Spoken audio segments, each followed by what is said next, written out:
This show is part of the RetroZap.com podcast network.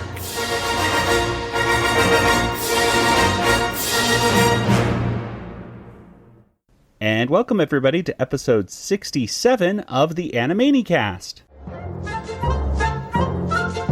If I were the gut pigeon, cooey, cooey, cooey, fettuccine, cream sauce, parmesan. All the time I'd... If I were the gut pigeon, bada-bing!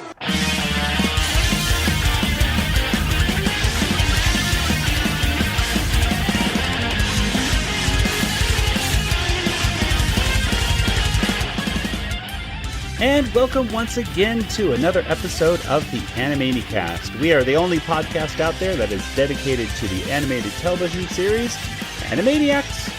And here we explore the series episode by episode, revisiting all the cultural references and gags. And in the end, we give each episode a water tower rating. I am Joey, and joining me as always is my brother Nathan. I wish I were the god pigeon. And over in Georgia, it's Kelly. Hello.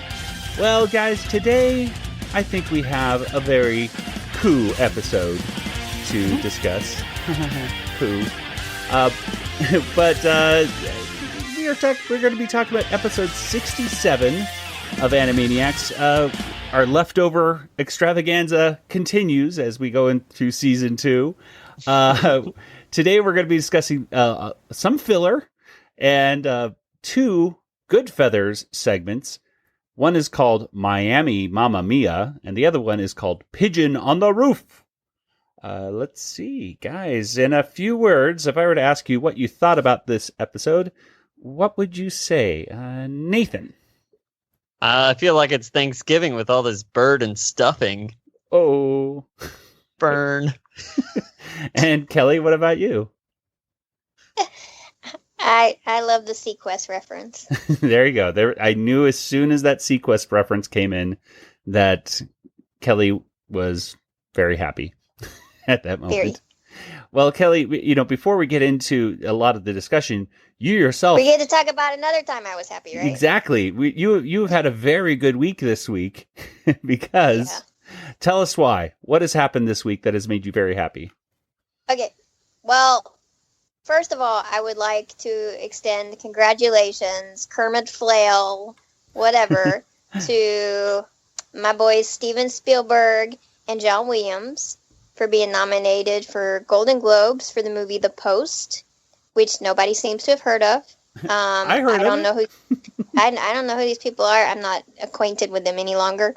It's a movie coming out later this month around Christmas, and it's going to do really well in award seasons. There's already a lot of buzz. I haven't seen it yet, but I know I will because Spielberg.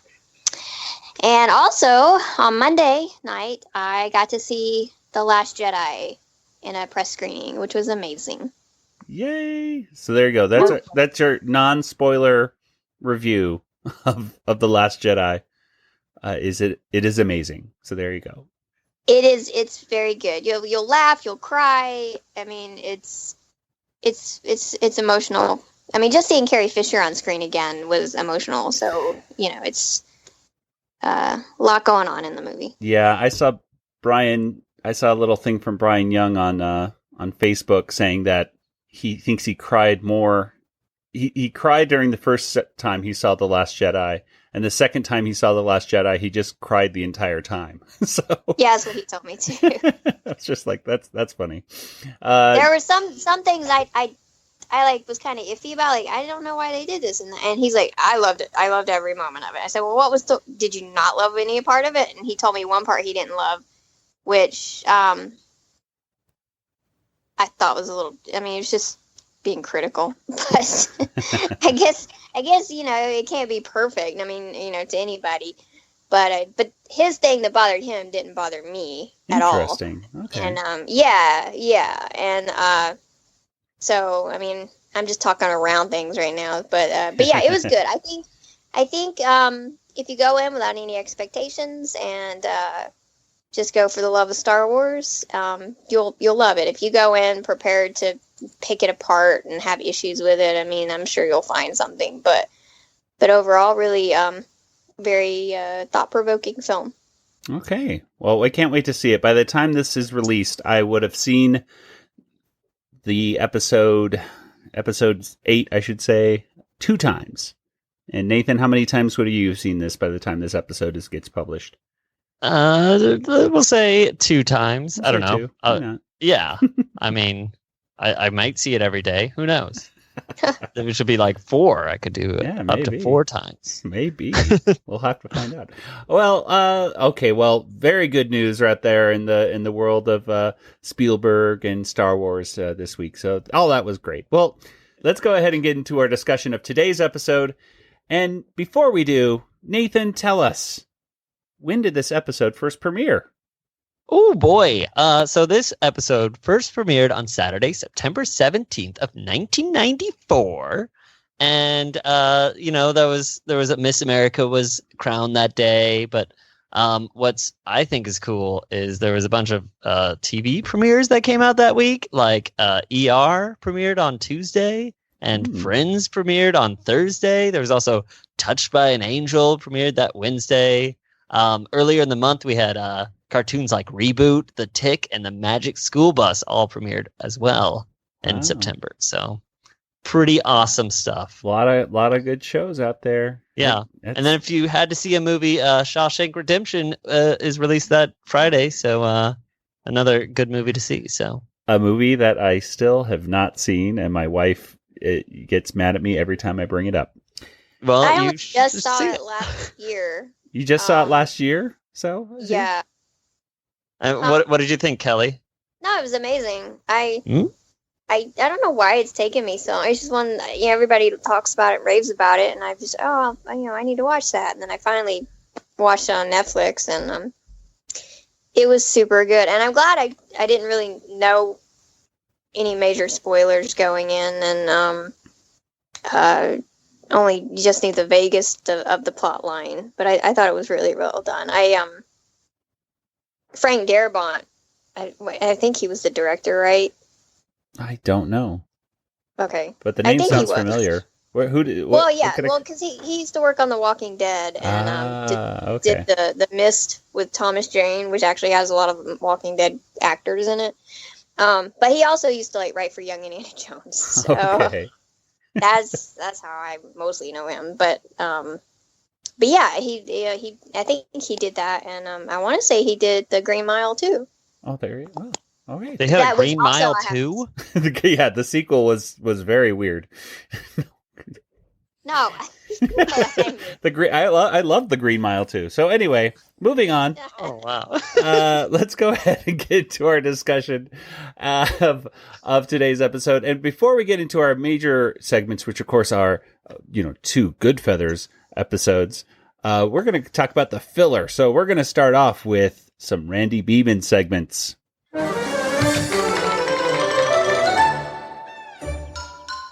Hey, this is Colin, voice of Randy Beaman's pal from Animaniacs, and you're listening to the Animanicast. Okay, bye.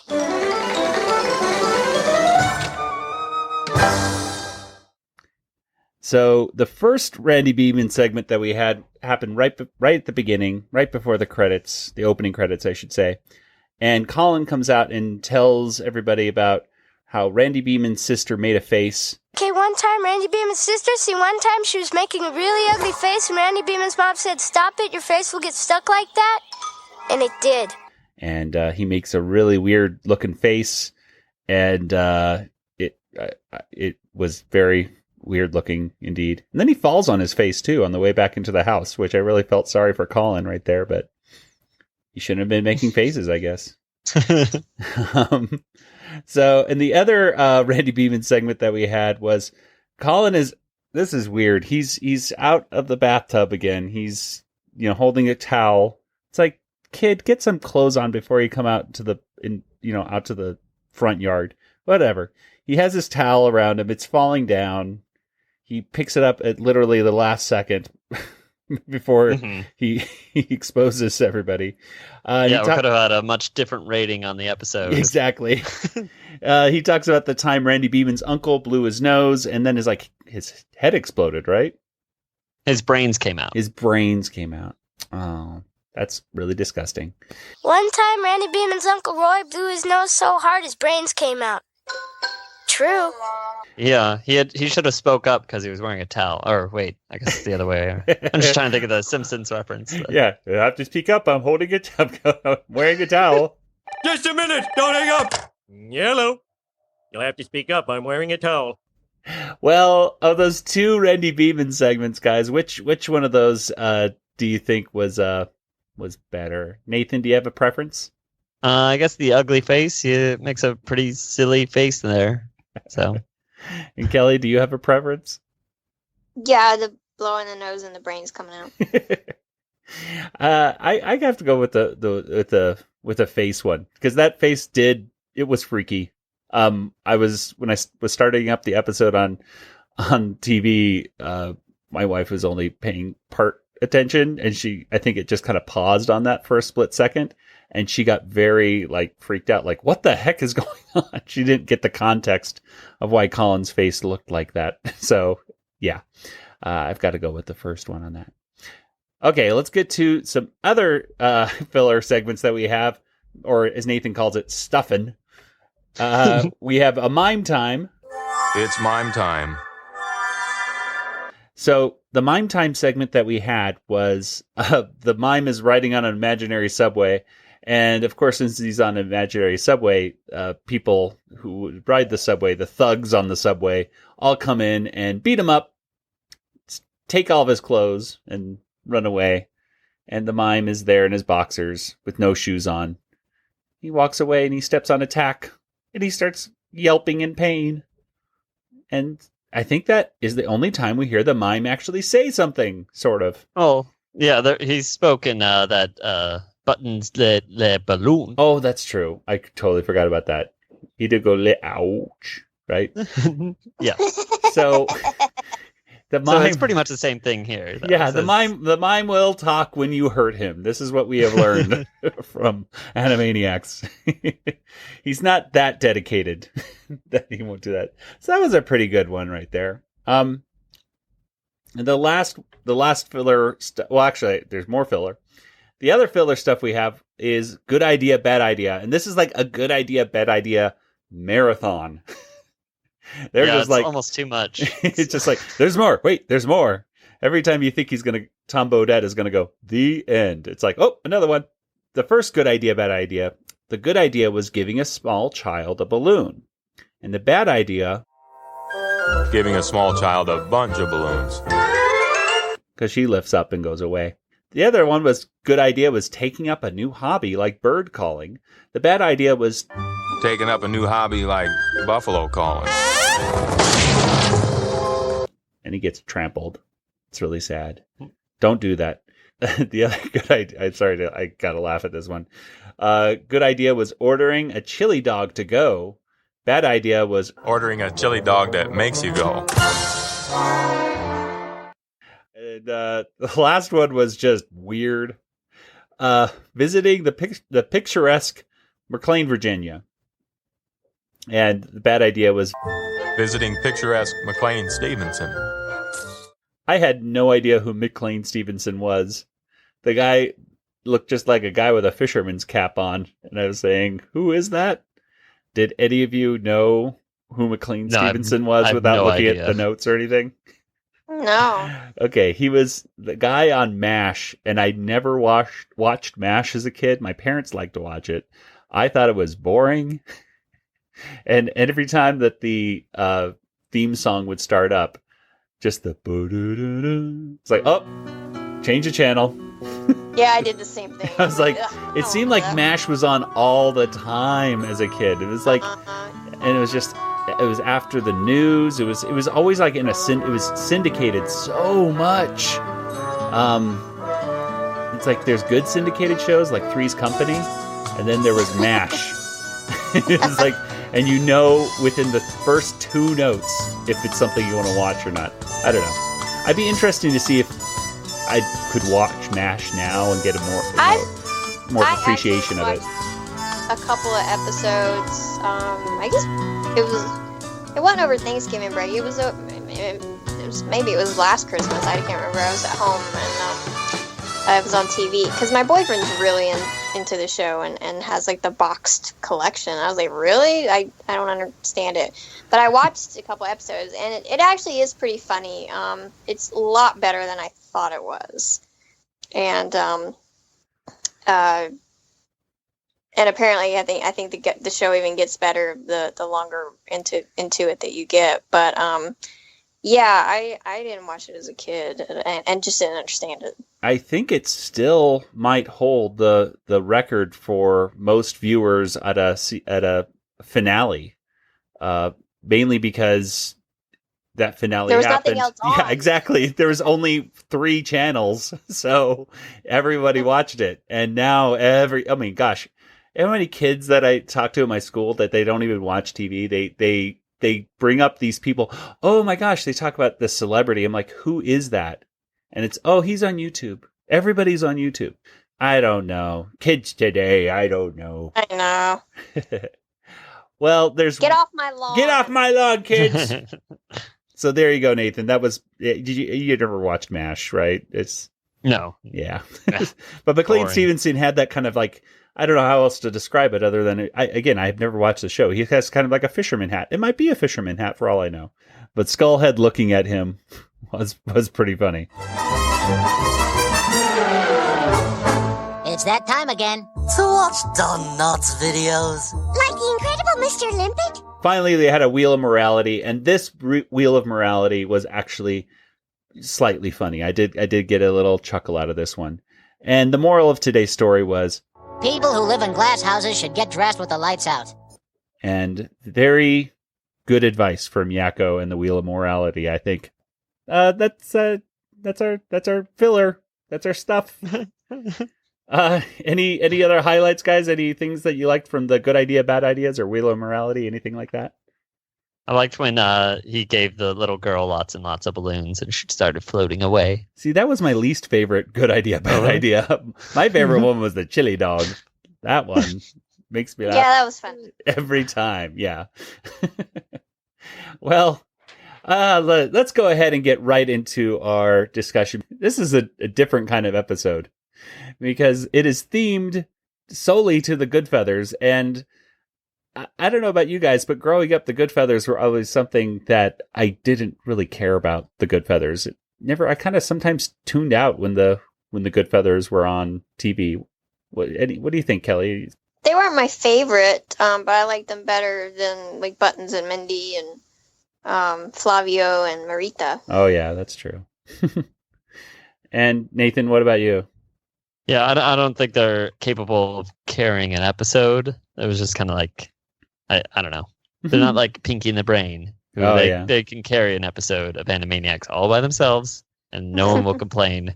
But Goodfeathers... Yeah, I don't know if the Goodfeathers could get their own spin-off show. I don't know if that'll happen. Yeah. QMX, who made that outstanding Pinky and the Brain figure that came out that Tom Ruger got a free copy of, and we retweeted it and everything like that recently, put it on our Facebook page. It's a fantastic figurine. They are coming out with the next one, I believe, is the Goodfeathers. So nice. It's kind of funny that they're, for whatever reason, doing Pinky and the Brain, and instead of doing the Warners, they're doing the Goodfeathers right afterwards. So I don't think the Goodfeathers have ever had any merchandise for all this time. So it's kind of cool. They really look good too. They really look on model. So when that comes out in a few months, I'm assuming probably 6 months to a year is when we'll see it. That'll be something that fans should pick up. So anyway, let's go ahead and get into our discussion of these two segments.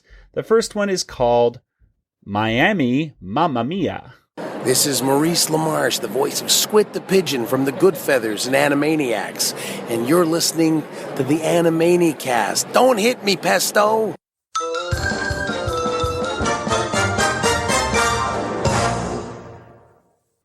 And Miami Mama-Mia was written by Deanna Oliver, and it was directed by Alfred Gimeno. And Kelly, tell us what happens here in Miami Mama-Mia. Well, Pesto's mom is getting engaged, and the guy or bird, I guess, that she's engaged to is Steven Seagal, which I can only imagine is a reference to the actor Steven Seagal. Yes. Who's I think still making action movies because my dad watches them. No matter how bad they are, he's just always watching the Steven Seagal movies, and so that's a little nod there. And Pesto's not really happy about it because really, honestly, when is he happy about anything? And so he's angry and cursing, and but Steven decides to take him on some sightseeing around I guess they're in Miami visiting his mom.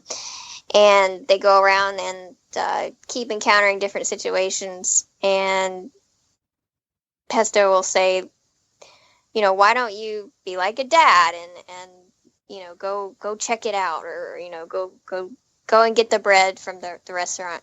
And it's an ongoing gag because Steven will say, well, it's dangerous, but I'll do it for you, son. And so he keeps doing it, but he succeeds every time. Yeah. And it makes it even worse for Pesto. And at one point, he says, why don't you make, like, the sequest? Well, no. Bobby says that. Yeah. Bobby said it. So, come on, let's make, like, the sequest and dive. I died.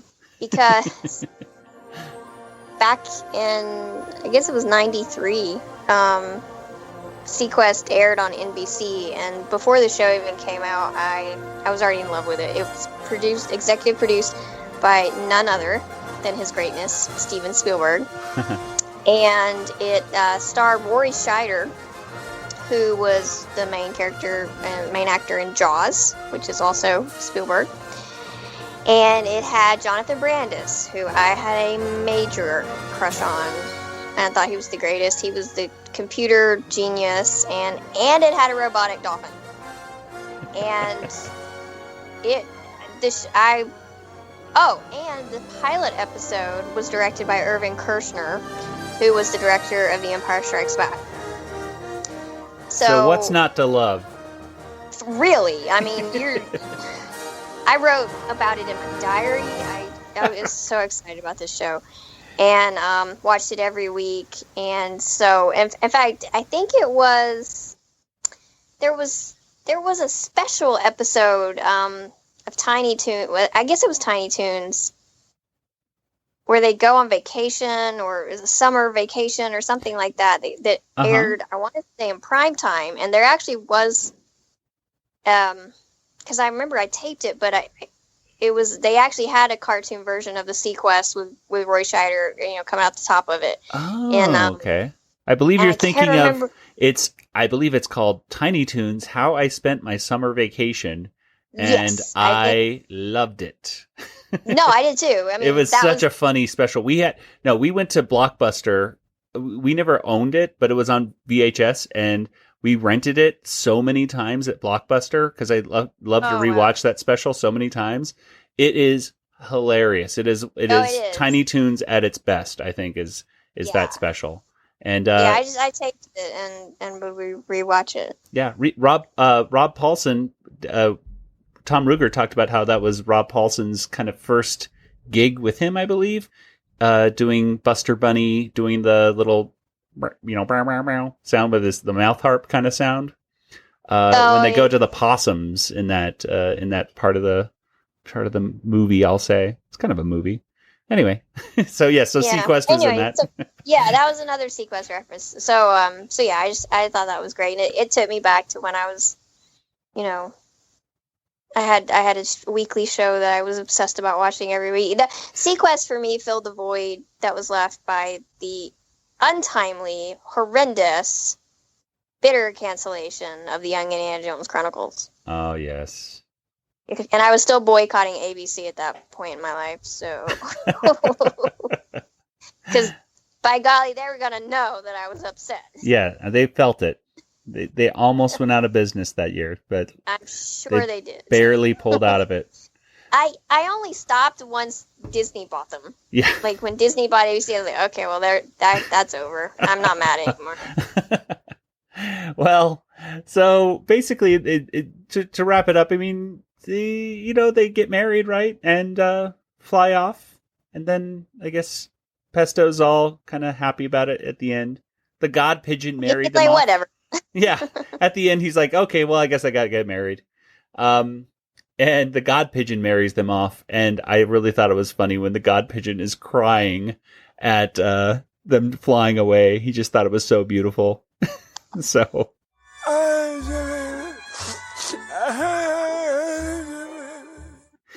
There we go. There's our first cartoon with the good feathers. There's a couple little references, I suppose, in there. I mean, at one point they make reference to the musical Bye Bye Birdie. I hope that guy meets up with the chef. Then it's bye-bye birdie. So that was a little bit of a reference. But other than that, there's not really much. It's a pretty straightforward episode. Oh, wait, I know one little kind of interesting fact, I suppose. Steven Seagal was voiced by David Kaufman, and David Kaufman would later go on to voice Dexter Douglas in Freakazoid. Oh, freak out!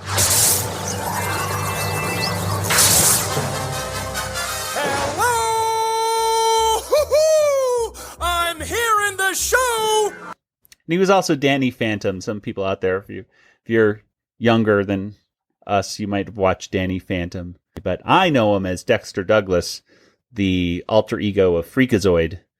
So that's the more important character in my opinion. Yeah. What do you guys think? What are some moments that stood out that you thought were funny? Nathan? I liked when Pesto made that comment, like, "What's with all these cutaway gags?" or whatever. You know? Yeah. And there was a moment when Pesto like pulled a starfish off his head, and he was all bald. Yes. Do you remember that? Okay. It was very reminiscent of Home Alone when Joe Pesci gets burnt on his head and he's bald and his hat's all peeled off. I don't know if it was intentional or not, but hey, I would assume so. We'll take that as a cultural connection. Why not? Cool. Yeah, the Pesto had some good animation in there too. Like when the part where right before he goes into the ocean and everything, he burns, like he turns red, and his face has this really good animation. I thought that looked really, really cool.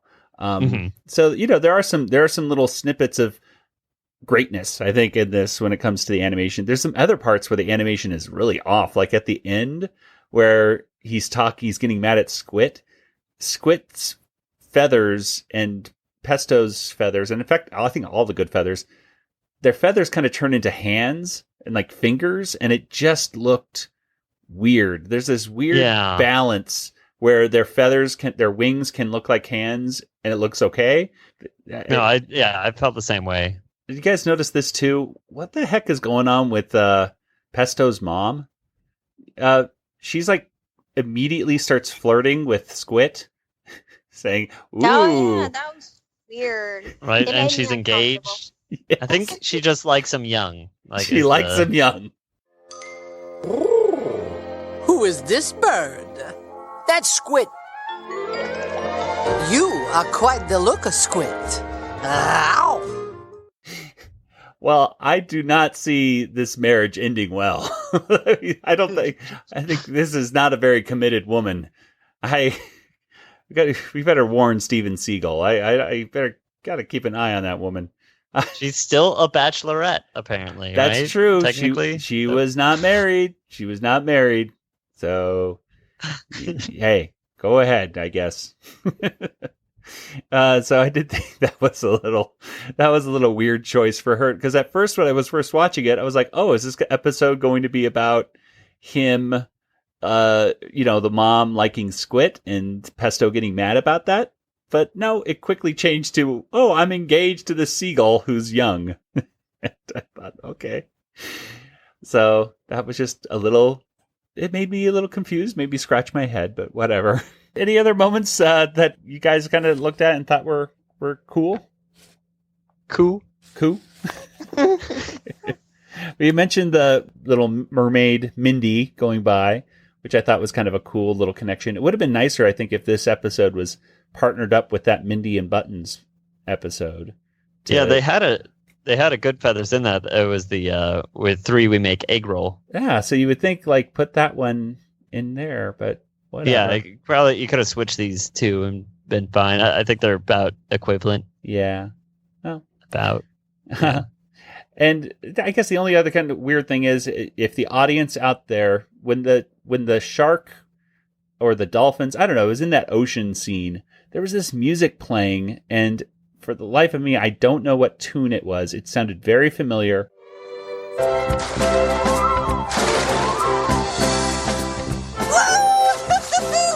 on in, guys! Wow, this is fun!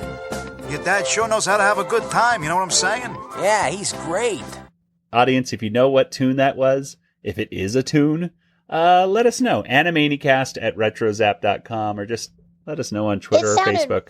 Really familiar to me too. Yeah. And I was wondering if maybe they used it in the SeaWorld shows or something like that. But I don't know. I've only been to SeaWorld once, and that was 25 years ago, and so I don't think I would remember that.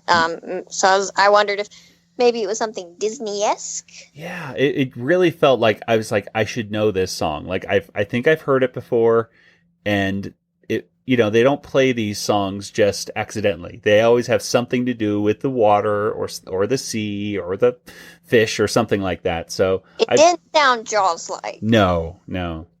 They still haven't done any kind of good Jaws, themes on the show, which it seems like so many missed opportunities for it, but whatever. Let's go ahead and get to our next segment, and it is called Pigeon on the Roof.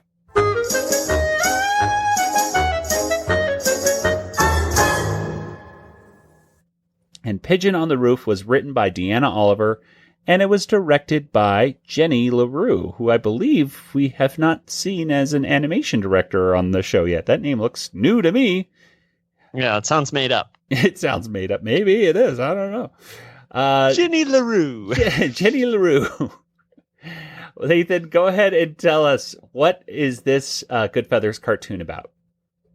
So this Goodfeathers and Girlfeathers episode is a parody of Fiddler on the Roof. That's it. No, the plot is as slippery as a pigeon on the roof, I should say. Yes. So the Girlfeathers, they want to be egg hatchers, and the Goodfeathers don't want to be. Basically, an egg hatcher is just a way that they can make a song called Matchmaker. And it's basically saying they want to have kids and they need to get married. And so the Goodfeathers, they don't want to, get married. So the Girlfeathers kind of trick them into doing it. And then also the God Pigeon comes by and plays a little prank on the Goodfeathers. And then Pesto's like, I wish I was a God Pigeon, so that he could sing a song like If I Were a Rich Man. And then... Oh, is that what it was? I thought it was parodying Gwen Stefani's If I Was a Rich Girl. Okay. Whatever. Maybe. I don't know. I'll check the notes again. Okay. But then he decides he doesn't want to be it after having a bad dream. And that's pretty much it. I think the Girlfeathers all get engaged. I can't even remember now. Okay. Just to let you know, I got confused too, and I was like, "Wait, are they engaged now?" And I kind of left the cartoon, and my wife made fun of me. She goes, "Maybe you should rewatch it and pay attention." And I said, "Well, I'm serious. Like, are they engaged now? What happened there at the end of that episode?" Pesto got engaged, and I can't remember about Bobby and Squid. The answer is yes. I believe they all got engaged. All are engaged. Okay. But there you go. But as a follow-up to that, there's this add-on at the end of this to make the whole Fiddler or Pigeon on the Roof canon or not canon. What happens at the very end?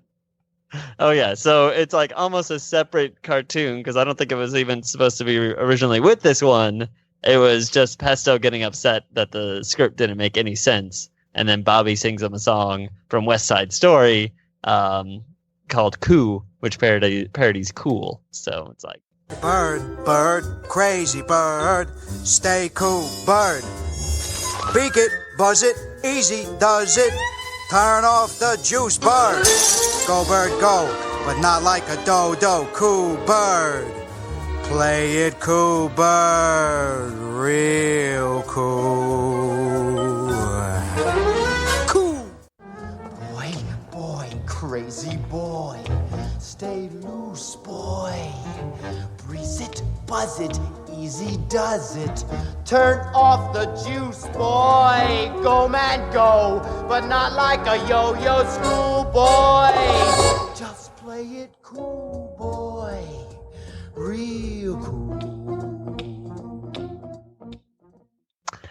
So it was all a script, apparently. I don't know. It was very not great. It was just kind of lots of little plots, and then it didn't really actually have anything to do with Fiddler on the Roof. Like West Side Story, the plot of the story is very reminiscent of West Side Story as well. Well, hang on. I was discussing this with the only other person that I had offhand had actually seen Fiddler on the Roof, and I have not seen Fiddler on the Roof. But I immediately turned to my wife and said, "Is any of that like the musical?" And she said, "Well, the daughters are all getting married in it, so there's something similar, right?" But they weren't daughters to anyone. It's all about like the dad and his relationship with his daughters and how they don't want to follow tradition. And they don't want to necessarily be just an egg hatcher. They want more than being an egg hatcher. They want love. You know? Yeah, in this case, they want adventure in the great wide somewhere. Exactly. Different movie. No, I think that's in Fiddler on the Roof. I'm pretty sure. I think that's a different movie. I'm not exactly sure. No, but let me just interject. Yes. Because I feel like it must be mentioned that John Williams did the musical adaptation for the film version of Fiddler on the Roof and won an Academy Award. Yes. Just throwing that out there. Has he gotten more Oscar nominations than anybody else, right? John Williams? Any living person. Any living person. Walt Disney is the only person who has received more nominations than John Williams. Yeah. John Williams is a legend. So, but he's gotten so many nominations. He hasn't won that many times, right? So he's... No, I mean he's gotten nominated a ton, but it's just like one of those things where it's like... and it's a huge honor just to be nominated. It is true, but I always feel sorry for him. Sometimes he's nominated against himself. So, he has been, yes. So I'm like, come on, that's not fair. Anyway. Which could easily happen next year. Because the awards are usually in like March, I think. February, March. The nominations are announced in February, I think, and the awards is in March. But he's done The Post, and then he did, The Last Jedi. Right. So there's a good possibility both of those get nominated. Good. Ready Player One is next year, but then that's also Alan Silvestri, so John Williams didn't do the music for that one. Was it a good John Williams score in The Last Jedi? Yes, I'll have to listen to the soundtrack on its own. And a lot of the musical cues echo previous ones, so a lot of it's reused from Force Awakens, and there's also some musical cues from, of course, the original trilogy. Good.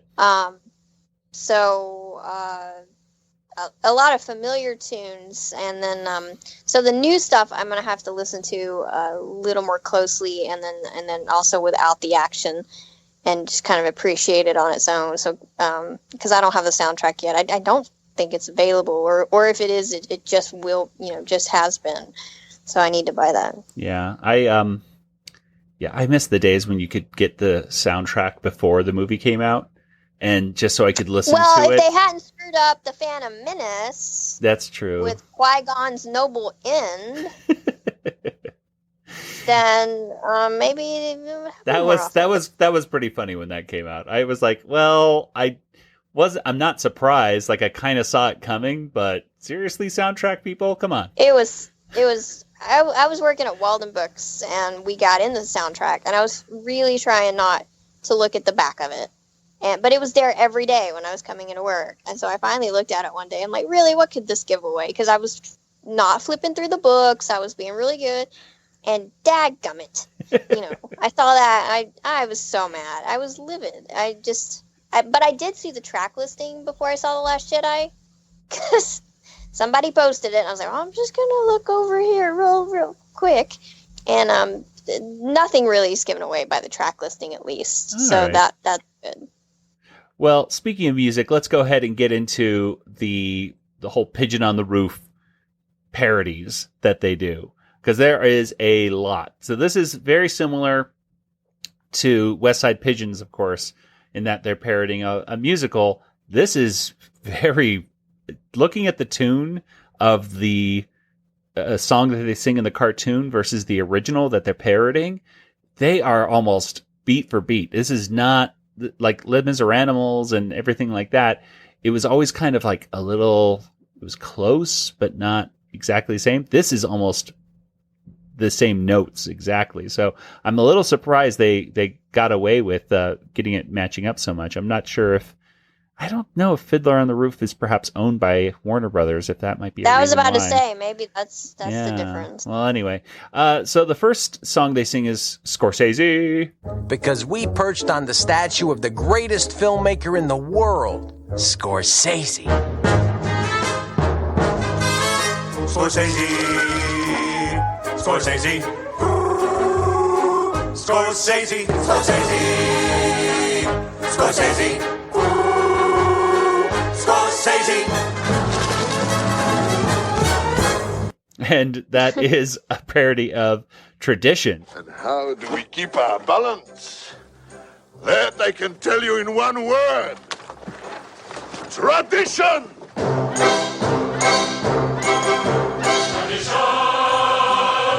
Tradition, tradition, tradition, tradition, tradition.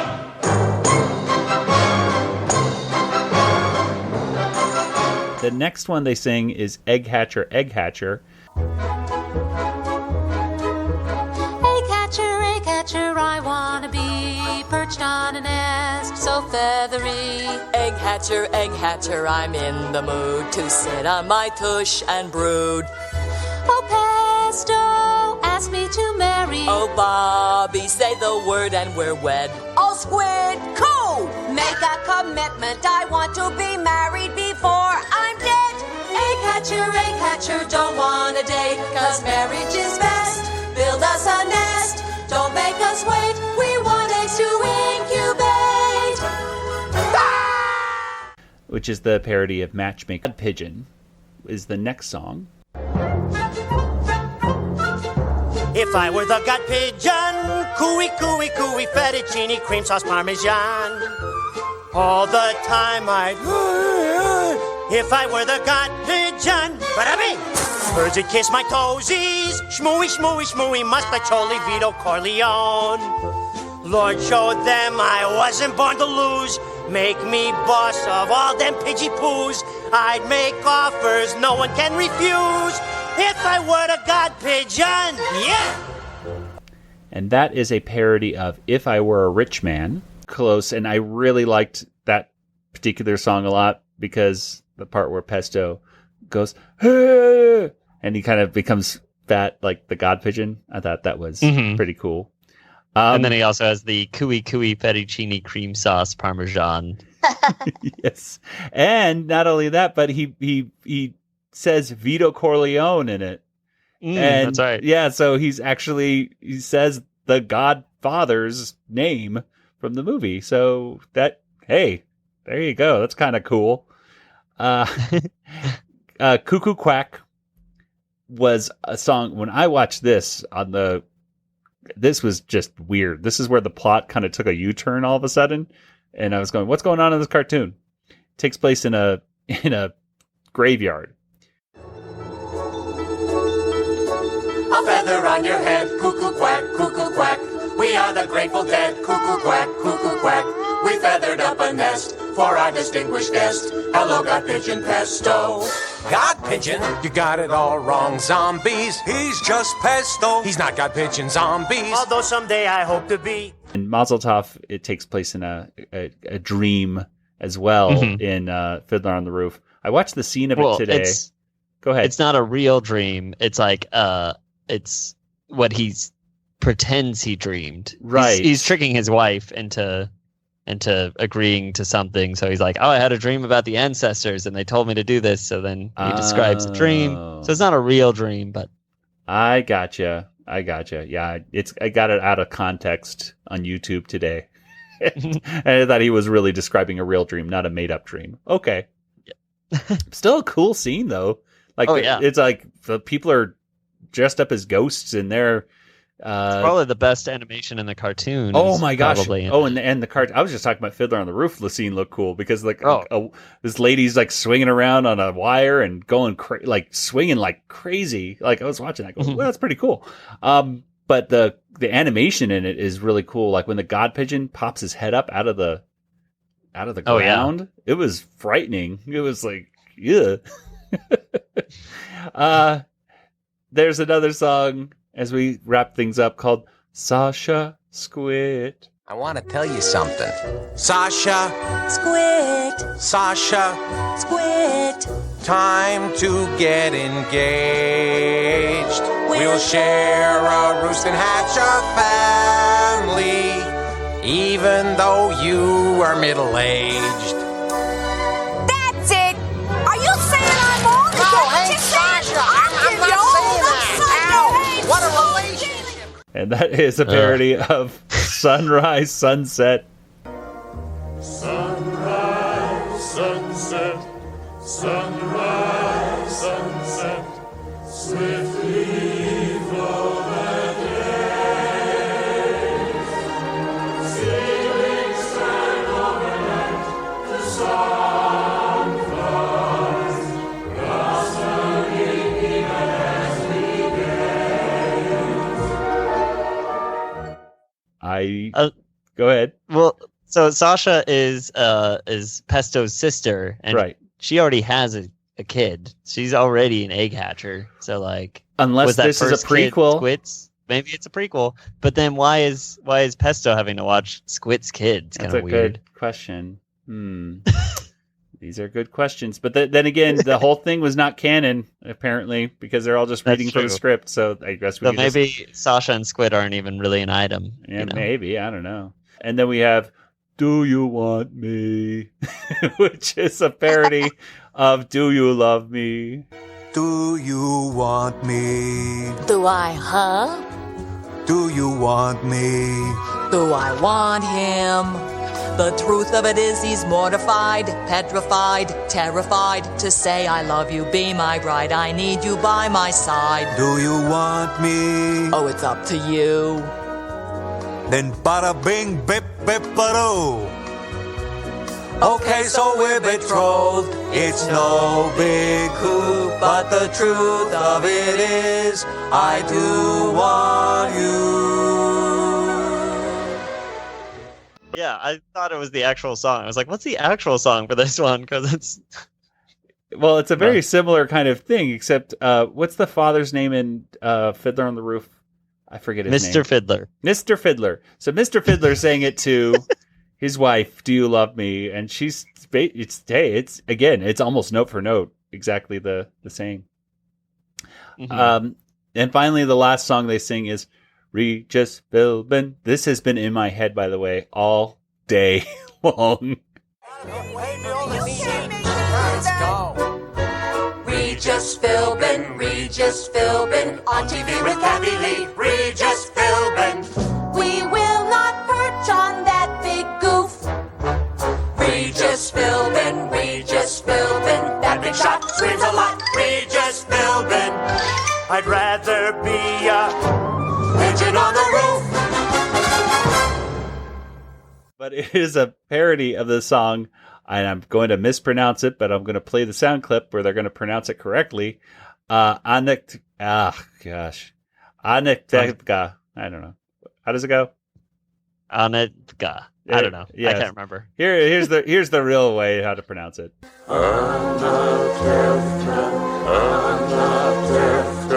Underfed, overworked, where else would the Sabbath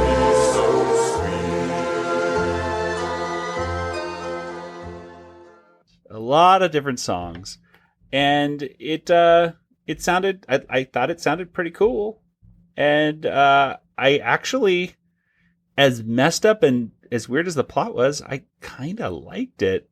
I don't know. What do you guys think? What are some moments in this Fiddler on the Roof, Pigeon on the Roof thing that you thought was funny or weird or just anything that stood out? Kelly, anything from you?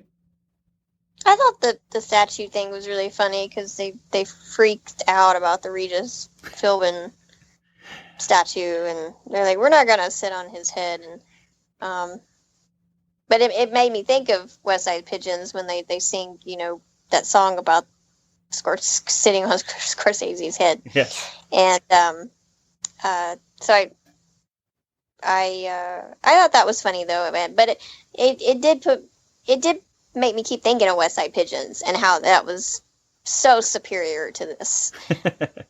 Well, I just was thinking how cool it was where we were talking to Tom Ruger a few weeks ago, and he said that Steven Spielberg actually showed that West Side Pigeons thing to Martin Scorsese, and Martin Scorsese got a kick out of it.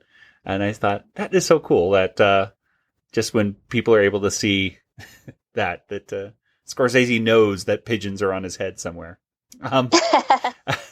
Nathan, what about you? It was fine. I wish it had more of a plot to it. I don't know. I feel like the egg hatcher part of the plot probably could have been cut or something. I don't know. I don't know what I would have done differently. Because the egg hatcher thing, because you have like a problem with, because the whole thing of it's different than what the girls are in the musical, right? Because in this, they're really very much like, hey, I just want to be a housewife, basically. Yeah. And I mean, it's not like they were necessarily against that in Fiddler. They just wanted love. They want to be able to choose who they married. Basically, is most of it. So, okay, because they kept getting, they're like one of the girls is like hooked up with some guy that's like 30 years older than her or something, and another one just falls in love with like someone of a different religion, and stuff like that. So it's an interesting musical. I would say it's definitely worth checking out. I saw the stage version. I remember liking that more than the movie, but maybe that's just because you're forced to pay attention more. Well, and here's a little connection to an older movie we've seen a lot. The producers, Zero Mostel, played the Fiddler on the Roof, Mr. Fiddler.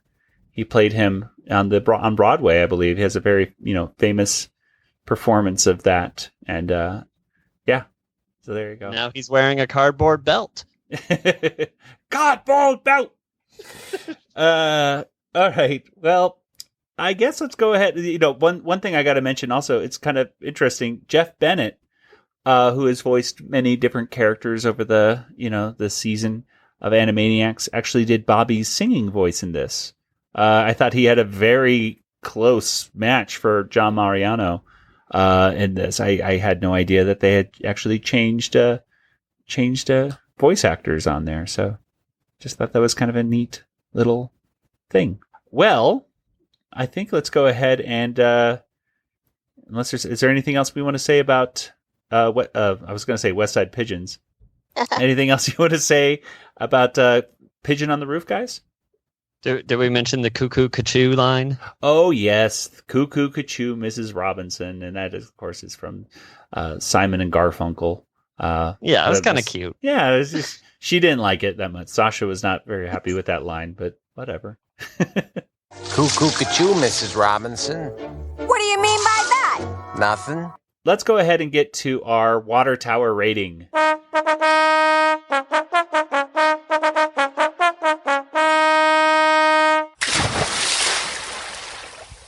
Okay, guys, here it is, our Goodfeathers episode. Out of 5 water towers, how many water towers would you give this episode? Kelly, let's start with you. I'll go with 3.5. No. Okay. No? Yes. 3.5. Yeah. No. Yes. No. Yes. It was fine. It was a fine episode. It was okay. And I super liked the Sequest reference, obviously. But other than that, not a whole lot really stood out. And, Goodfeathers are fine in moderation.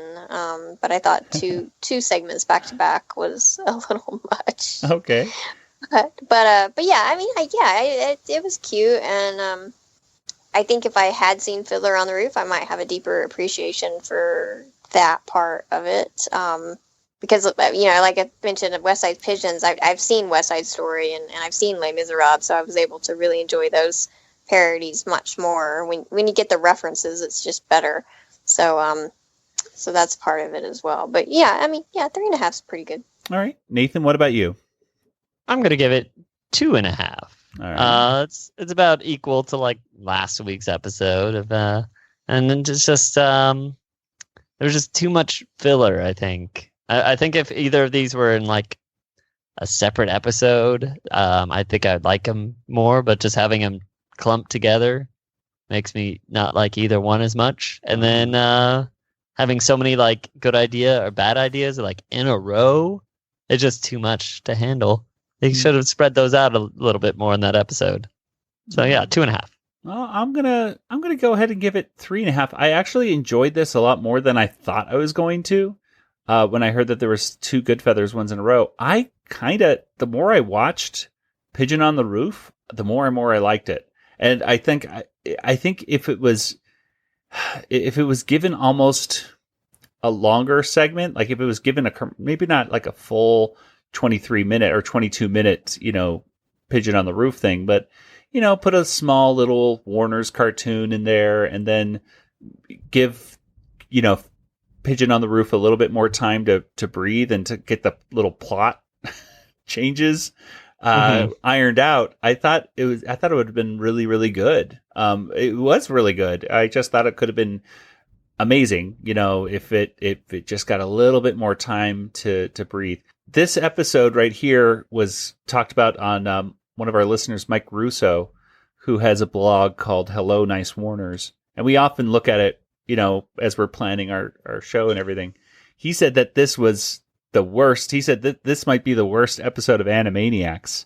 And I don't know about that. I wouldn't call this one the worst episode of Animaniacs. At least I think that's what you said, Mike. I was just like, well, that's kind of harsh. I don't know if I would say that, but I like this. I liked it quite a bit. I'd say 3.5. It's not a bad episode. It's not a fantastic episode, but it's a good one. It has some good music. And I was thinking, one of the things I'm kind of wary about if they do a reboot of Animaniacs is I don't know if they would do as many musical parodies as they have done in this original series, Like, I'm going to miss that. I don't foresee them doing that. This seems like such an obscure, and to invest so much time in writing and song and just all together. Yeah, and then people don't appreciate it. They're like, no, that's not, that's not how I think some cartoons are done today. It's like, no, you have to parody Justin Bieber songs because then people will get it. It's like, no. The only thing I think if they could parody a musical, it would probably have to be Hamilton or something like that. Like, oh, Hamilton. Yeah, even kids at my school like listening to Hamilton, which I think is which I cool. saw that here in LA. Yeah. So I think they could parody that in like a rebooted Animaniacs, but I don't foresee them doing these kinds of things like West Side Pigeons and Les Miserables and stuff, and even like Beauty and the Beast. I think for many different reasons they would shy away from these kinds of parodies in any kind of rebooted series, which I think is a shame. I think these are awesome. Hey, you guys, it's Rob Paulson here. I am so thrilled that we have the Animanicast to continue to find a way to help me to get a frickin' job. Thank you for listening. Bye. Okay, well, let's go ahead and get over to our poll results from last week. Hello there, this is the announcer. I'm in the place that I thought was the North Pole, but right now I'm just hanging out in a cave of some sort, upside down, that is, hanging out. Weird snow monster monster of some sort got me when I wasn't looking. So, before I go away forever, I suppose I better go ahead and give you your Animaniacast Twitter poll results. Listeners were asked, if hashtag Animaniacs returns, how would you like to see it animated? Hashtag Animaniacast poll. One person probably said live action because it says 1% said live action. 5% said flash animated. 7% said CGI. But it was an overwhelming 87% said traditional hand-drawn animation. There you go. That was your results. And now I have to resign myself to being eaten, I suppose. Wait a minute. What's that noise? I hear little doggies. Mush! Don't you understand North Pole talk? Mush! What's this? Why, who are you? Who am I? The name's Yukon Cornelius, the greatest prospector in the North! Oh, hello there, Mr. Cornelius. Well, if you could please let me down, I would appreciate it. You get frostbite that away. Whoa! Oh, thank you very much. That pickaxe comes in handy. Oh, no! It's the monster! It's gonna come! What are we gonna do? Anything I hate is a noisy, bumbled snow monster.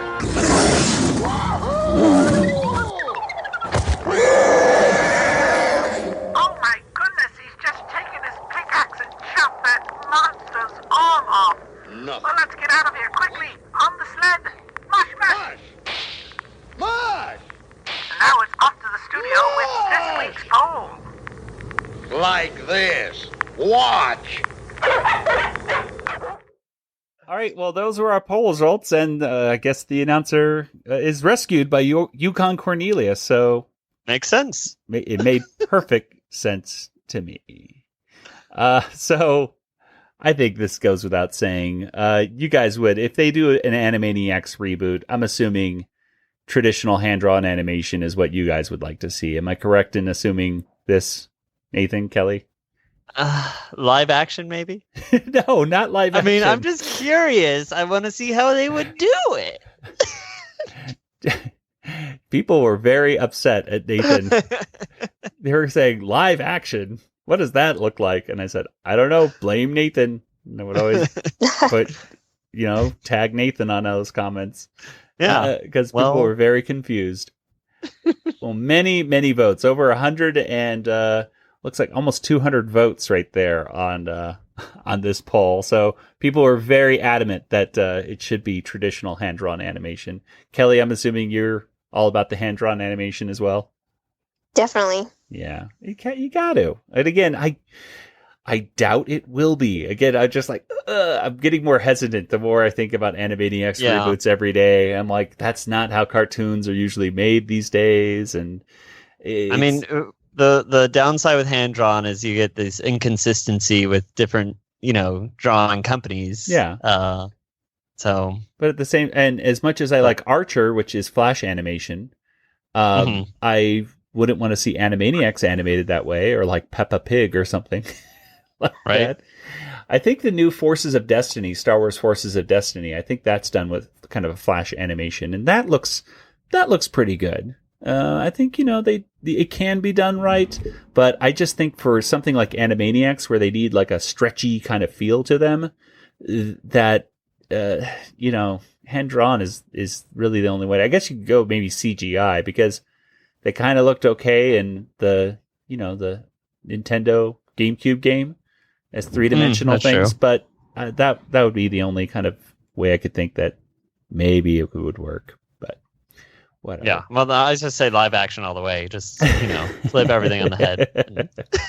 Well, let's go ahead and get to our poll for this week. So, Nathan, what do we have? So the question is, what is the best Goodfeathers cartoon round ? I forget which round we're on. Right? It's exactly. Round ?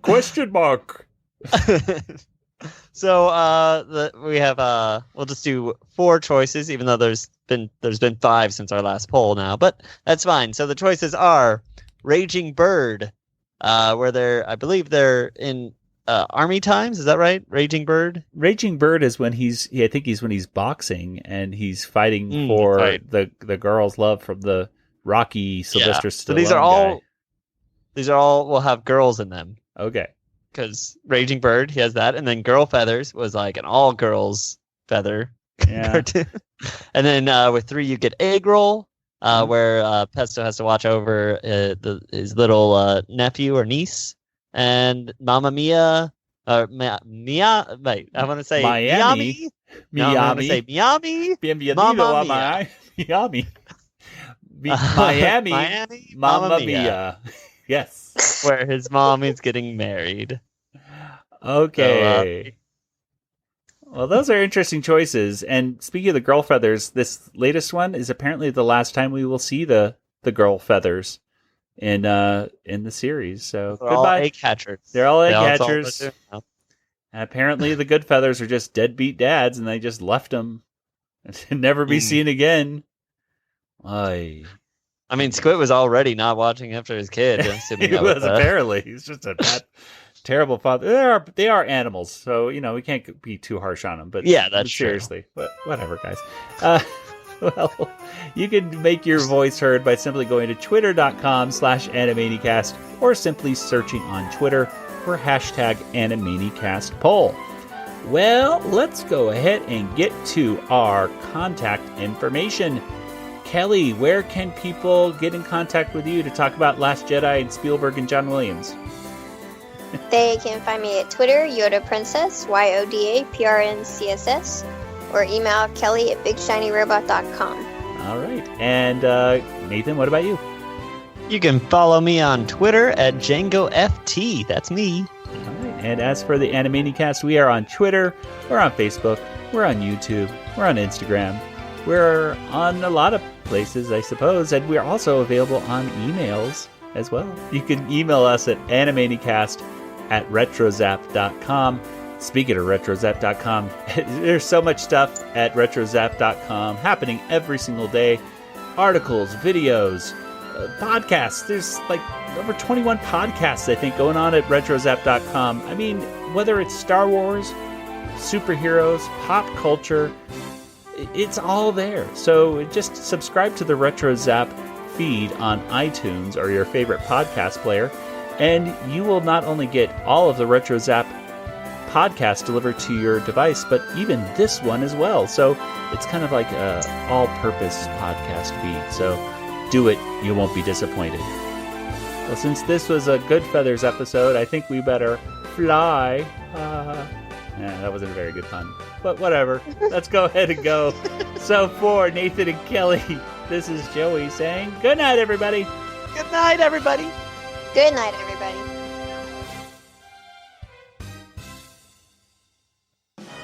This podcast is not endorsed by Warner Brothers or Amblin Entertainment and is intended for entertainment and information purposes only. Animaniacs, the Warner Brothers logo, all names, pictures, and sounds of the Animaniacs characters or any other Animaniacs-related items are registered trademarks and or copyrights of Warner Brothers, Amblin Entertainment, or their respective trademark and copyright holders. All original content of this podcast is the intellectual property of the Animanicast unless otherwise indicated.